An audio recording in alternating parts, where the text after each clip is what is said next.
ओम शांति। 25 नवंबर 2022। बाबा के महावाक्य। मीठे बच्चे, अवगुणों को निकाल साफ दिल बनो। सच्चाई और पवित्रता का गुण धारण करो तो सेवा में सफलता मिलती रहेगी।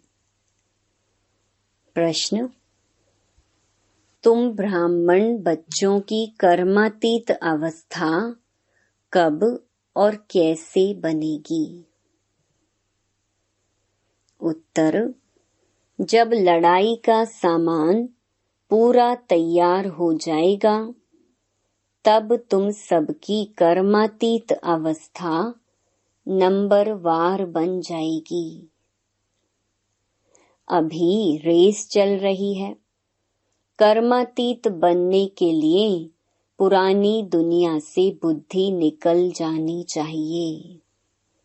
शिव बाबा, जिनसे 21 जन्मों का वर्षा मिलता है, उनके सिवाय दूसरा कोई याद न आए, पूरा पवित्र बनो। गीत।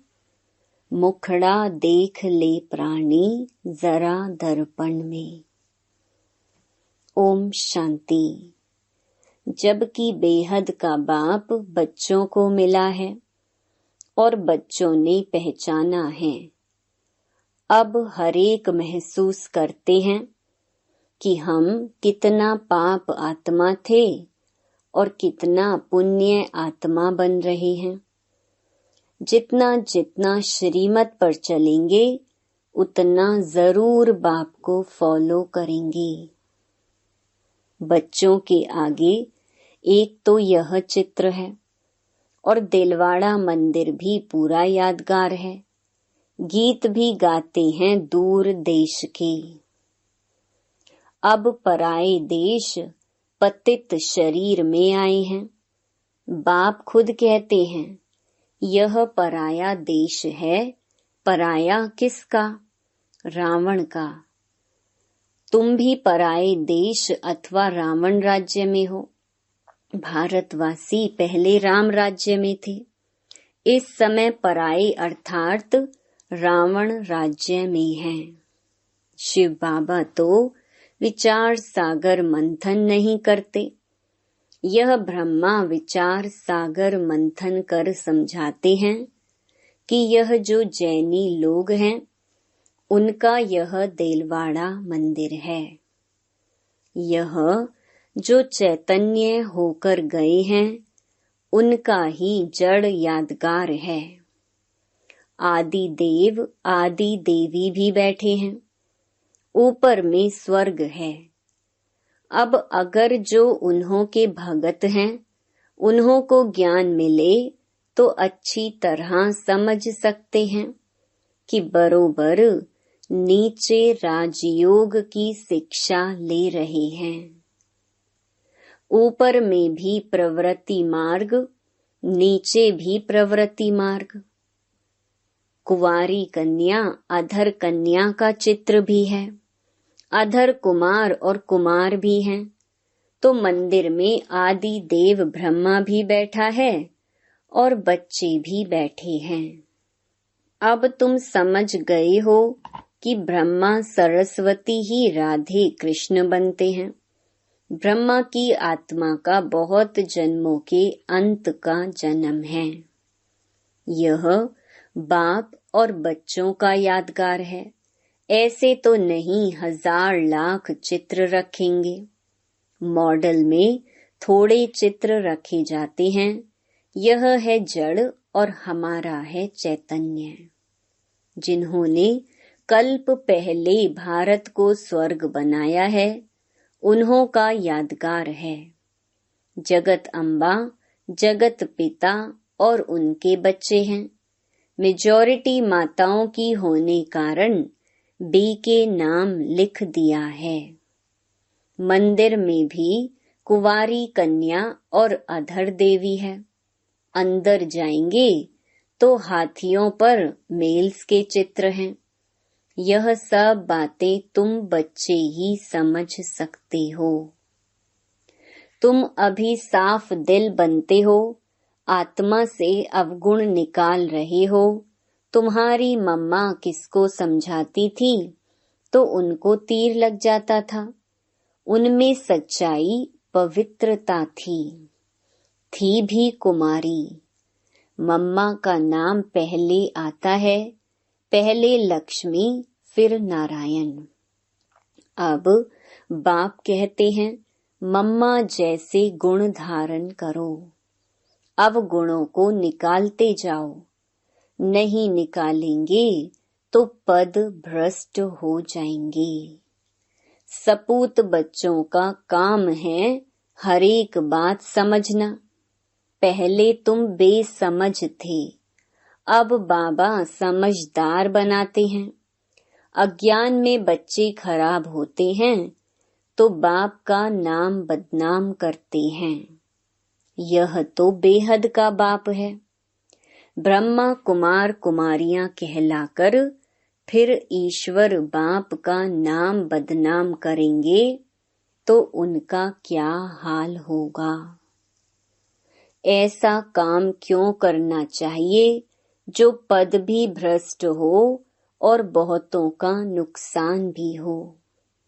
तो बाप ने समझाया है, दूर देश से आते हैं पराए देश में। फिर रावण राज्य द्वापर से शुरू होता है, भक्ति भी द्वापर से शुरू होती है। इस समय सबकी तमो प्रधान जड़ जड़ी भूत अवस्था है। यह बेहद का पुराना झाड़ है। बेहद का ज्ञान कोई दे न सके, बेहद का सन्यास कोई करा न सके।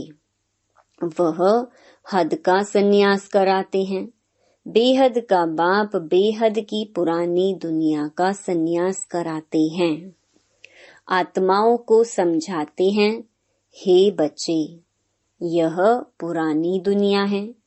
तुम्हारे अब 84 जन्म पूरे हुए हैं। महाभारत लड़ाई सामने खड़ी है। विनाश अवश्य होना ही है। इसलिए बेहद के बाप और वर्षे को याद करो। हे आत्माएं, सुनती हो? हम आत्मा हैं, परमात्मा बाप हमको पढ़ाते हैं। जब तक यह पक्का निश्चय नहीं, गोया कुछ भी नहीं समझेंगे। पहले यह निश्चय करें कि हम आत्मा अविनाशी हैं। हम अशरीरी आत्मा शरीर में आकर प्रवेश करती हैं, नहीं तो आदमशुमारी वृद्धि को कैसे पाए। जैसे आत्माएं परम धाम से आकर शरीर में प्रवेश करती हैं, वैसे परम पिता परमात्मा भी इस शरीर में प्रवेश कर कहते हैं, तुम हमारे बच्चे हो। तुम मुझ सागर के बच्चे जलकर खाक हो गए हो। अब मैं आया हूँ तुमको पावन बनाकर वापस घर ले जाने के लिए। जो विकार में जास्ती जाते हैं उनको ही पतित भ्रष्टाचारी कहा जाता है। यह सारी दुनिया ही विकारी है। इसलिए ड्रामा प्लान अनुसार मैं रावण के देश में आया हूँ। 5000 वर्ष पहले भी आया था। हर कल्प आता हूँ और आता भी हूँ संगम युगे। बच्चों को मुक्ति, जीवन मुक्ति देने आता हूँ। सतयुग में है जीवन मुक्ति, बाकी सब मुक्ति में रहते हैं। तो भी इतनी सब जो आत्माएं हैं उनको ले कौन जाएगा। बाप को ही लिबरेटर और गाइड कहा जाता है। बाप ही आकर भक्तों को भक्ति का फल देते हैं। तुम ही पुजारी से पूज्य बनते हो। बाबा कोई और तकलीफ नहीं देते। दिलवाड़ा मंदिर में चित्र बरोबर ठीक हैं।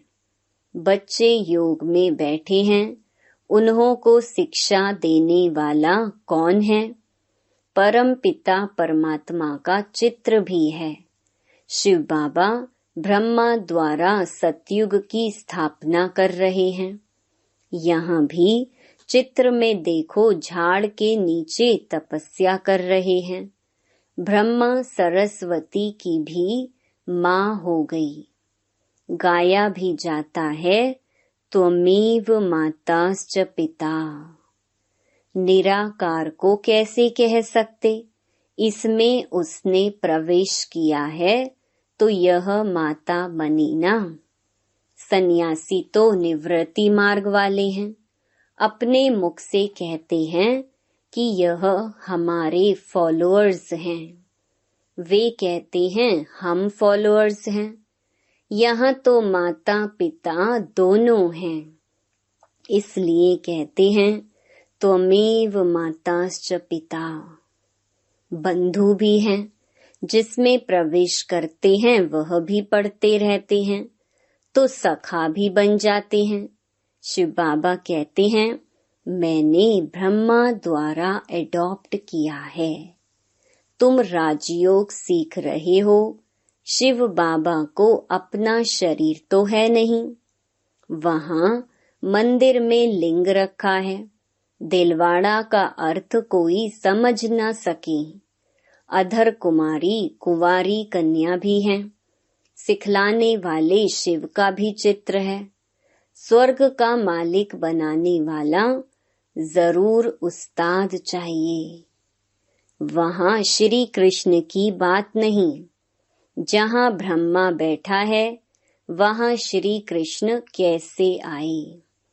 श्री कृष्ण की आत्मा तपस्या कर रही है सुंदर बनने के लिए। अभी वह शाम है। ऊपर में वैकुंठ के सुंदर चित्र खड़े हैं। ब्राह्मण ब्राह्मणियां ही फिर देवता बनेंगे। तुम्हें ऐसा बनाने वाला सबसे ऊंचा है। तो यह दिलवाड़ा मंदिर भी सबसे ऊंचा है। तुम बच्चे ज्ञान तो सबको देते हो, लेकिन कई समझते हैं कि ज्ञान में आकर पति पत्नी दोनों साथ रहते पवित्र रहें, यह तो बहुत बड़ी ताकत है। परंतु यह नहीं समझते कि यह सर्वशक्तिमान बाप की ताकत है। बाप देखो स्वर्ग की कितनी भीति देते हैं। बच्चे पवित्र बनो तो स्वर्ग के मालिक बन जाएंगे। माया के तूफान तो बहुत आएंगे। बाप कहते हैं बच्चे तुम कितना फर्स्ट क्लास थे, तुमको क्या हो गया? बाबा झट बताएंगे। इस समय ब्राह्मणों की माला में नंबरवार कौन कौन है, परंतु सब कायम नहीं रहेंगे। कमाई में दशाएं बैठती है ना। किसको राहु की दशा बैठती है तो फिर छोड़ चले जाते हैं पुरानी दुनिया में। कहते हैं हमसे मेहनत नहीं होती है, बाबा को याद नहीं कर सकते। नहीं कहने से नास्तिक बन जाते हैं। दशाएं फिरती रहती हैं। माया के तूफान आने से ढीले हो जाते हैं। अगर भागंती हो गया तो समझेंगे शाम बन गया। यहाँ आते हैं सुंदर बनने। तुम ब्राह्मण कुल वाले शाम से सुंदर बन रहे हो। यहाँ बहुत जबरदस्त कमाई है, बच्चे जानते हैं। मम्मा बाबा लक्ष्मी नारायण बनेंगे। बच्चे कहते हैं बाबा हम भी आप जैसा पुरुषार्थ कर जरूर तख्त नशीन बनेंगे, वारिस बनेंगे। परंतु फिर भी ग्रहचारी बैठ जाती है। चलन भी अच्छी चाहिए। तुम्हारा धंधा है घर घर में संदेश पहुंचाना कि शिव बाबा को याद करो तो विकर्म विनाश होंगे। विनाश सामने खड़ा है, तुम निमंत्रण देते रहो। तुम्हारी दिन प्रतिदिन वृद्धि होती जाएगी, सेंटर्स खुलते जाएंगे, यह इतना बड़ा मकान भी कम पड़ जाएगा। आगे चल कितने मकान चाहिए? ड्रामा में आने वालों के लिए प्रबंध भी जरूर चाहिए। बच्चे अपने लिए सब कुछ कर रहे हैं, तो बच्चों को बेहद की खुशी होनी चाहिए। परंतु माया घड़ी घड़ी बुद्धि योग तोड़ देती है। अभी माला बन नहीं सकती, अंत में रुद्र माला बनेगी, फिर विष्णु की माला बन जाएगी। बाबा कितना अच्छी रीति समझाते हैं। अम्बा के मंदिर के आगे भी अपना सेंटर होना चाहिए, जो सबको समझाया जाए तो अभी यह ज्ञान ज्ञानेश्वरी है। वहां भी भीड़ मच जाएगी। तुम सिर्फ काम करो, पैसे छम छम कर आ जाएंगे। ड्रामा में पहले से नोंधा हुआ है, तुम 10 सेंटर खोलो, बाबा ग्राहक दे देंगे, परंतु सेंटर ही नहीं खोल सकते। कलकत्ते जैसे शहर में तो बहुत सेंटर खुलने चाहिए। हिम्मते बच्चे, मददे बाप, किसको भी टच कर देंगे। काम तुमको करना है।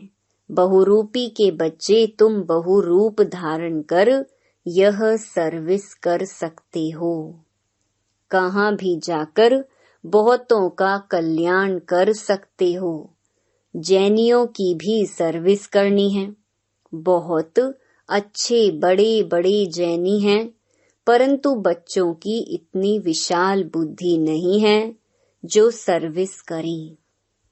कुछ देह अभिमान रहता है। अच्छा, मीठे मीठे सिकिलधे बच्चों प्रति माता पिता बाप दादा का याद प्यार और गुड मॉर्निंग। रूहानी बाप की रूहानी बच्चों को नमस्ते। धारणा के लिए मुख्य सार। पहला,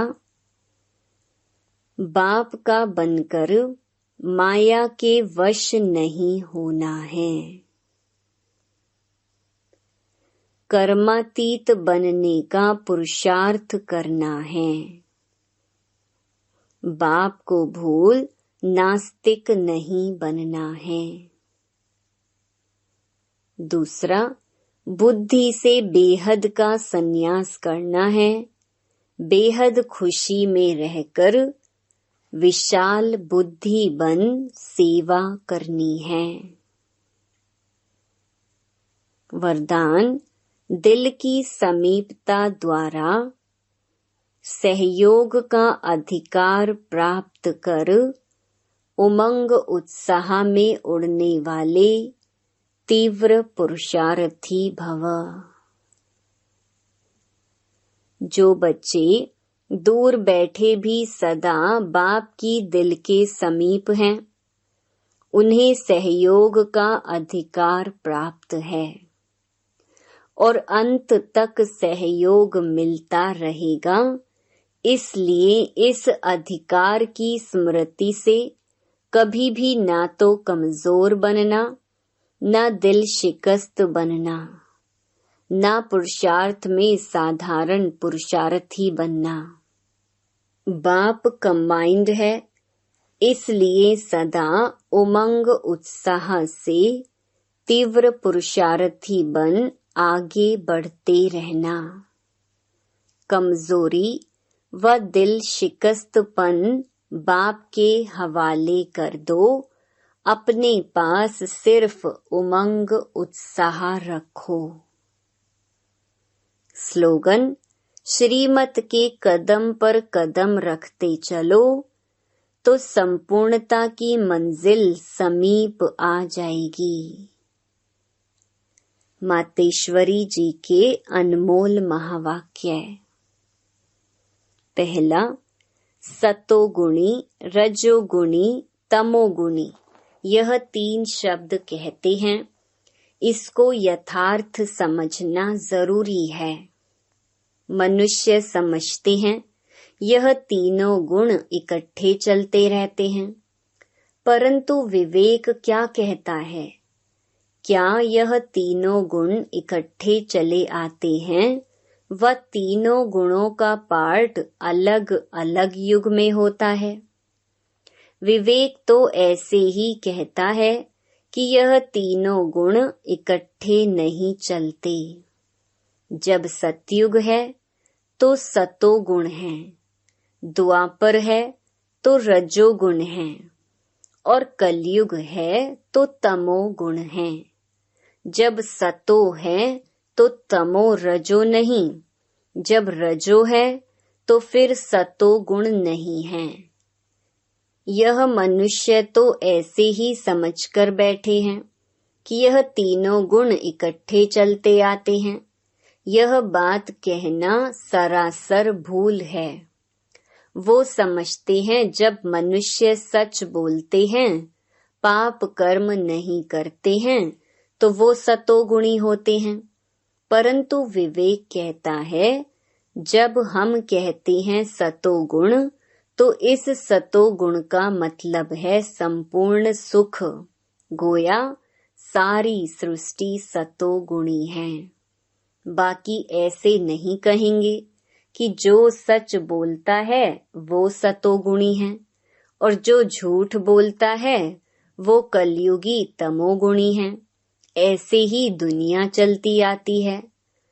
अब जब हम सतयुग कहते हैं तो इसका मतलब है सारी सृष्टि पर सतो गुण, सतो प्रधान चाहिए। हाँ, कोई समय ऐसा सतयुग था जहाँ सारा संसार सतोगुणी था। अब वो सतयुग नहीं है, अभी तो है कलयुगी दुनिया। गोया सारी सृष्टि पर तमो प्रधानता का राज्य है। इस तमोगुणी समय पर फिर सतोगुण कहाँ से आया? अब है घोर अंधियारा, जिसको ब्रह्मा की रात कहते हैं। ब्रह्मा का दिन है सतयुग और ब्रह्मा की रात है कलयुग, तो हम दोनों को मिला नहीं सकते। दूसरा, इस कलयुगी संसार को असार संसार क्यों कहते हैं? क्योंकि इस दुनिया में कोई सार नहीं है। माना कोई भी वस्तु में वो ताकत नहीं रही, अर्थात सुख, शांति, पवित्रता नहीं है। जो इस सृष्टि पर कोई समय सुख, शांति, पवित्रता थी, अब वो ताकत नहीं है, क्योंकि इस सृष्टि में 5 भूतों की प्रविष्टा है। इसलिए ही इस सृष्टि को भय का सागर अथवा कर्म बंधन का सागर कहते हैं। इसलिए ही मनुष्य दुखी हो परमात्मा को पुकार रहे हैं। परमात्मा, हमको भव सागर से पार करो। इससे सिद्ध है कि जरूर कोई अभय अर्थात निर्भयता का भी संसार है, जिसमें चलना चाहते हैं। इसलिए इस संसार को पाप का सागर कहते हैं, जिससे पार कर पुण्य आत्मा वाली दुनिया में चलना चाहते हैं। तो दुनियाएं 2 हैं, एक सतयुगी सार वाली दुनिया, दूसरी है कलयुगी असार की दुनिया। दोनों दुनियाएं इस सृष्टि पर होती हैं। अच्छा, Om Shanti. To watch Peace of Mind channel videos on YouTube, subscribe us on youtube.com/tvpeaceofmind. Just a click for a peaceful life.